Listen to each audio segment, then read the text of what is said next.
Yeah, it was all right. I mean, of course, there were quite a few red flags. So I think we couldn't complete our whole program, but everything was working well. The car felt good. So yeah, I just continued, from what I did on day one. And I think that was the most important objective here for Barcelona.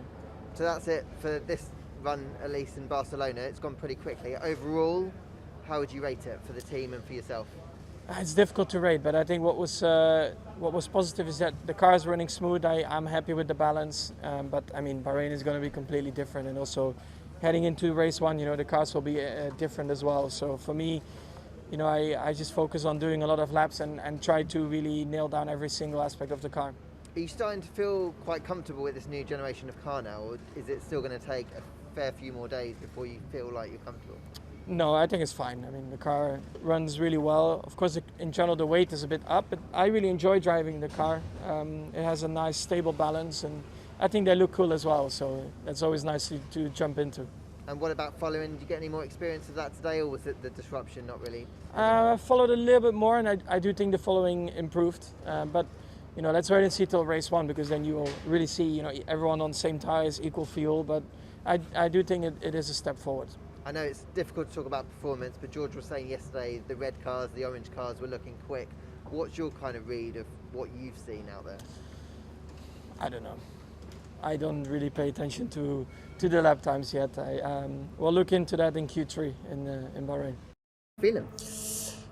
Feeling reasonably good. I mean, we've done all the tests that we wanted to do, which was the most important thing we wanted to do during this test, doing as much mileage as we could, and we did without major problems. So it is a positive first test for this, and in terms of performance, nothing to say for now. What's the atmosphere like in the team? Do you feel like, considering the cars are so new and everything's gone so smoothly so far, that things are going in the right direction? I mean, we are quite happy that things have gone smoothly. On the other hand, I think we are working harder than ever to just try and keep our heads down, because, it's of course always nice to see yourself P1, but that doesn't mean anything. And I think everyone is aware of this in the team. So we are not really focusing on the performance at all. We're just focusing on ourselves. Again, try as many things as possible to try and understand where is the 100% of this car. And that's it. Now we are already focused in Bahrain. I mean, this afternoon there are some wet testing that should be interesting too, and then on to Bahrain to try to push the car a bit more there.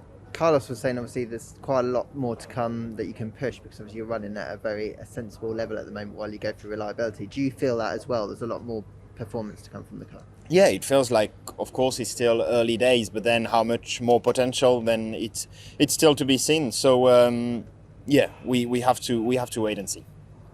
In terms of following, have you got more of a feel for that? What it's like, how close you can get to other cars, and whether when the time comes you can follow through a corner and more overtaken? It's quite interesting, because from 3 seconds to 1 second behind the car in front, you actually can follow closer. Then from 1 second to 5/10, I will say it's similar to the feeling I had last year. And then from 5/10 to extremely close, then this is much better than last year. So it is nice. It's interesting. I mean, I'll have to do a bit of more laps behind a car, but it's looking good for now.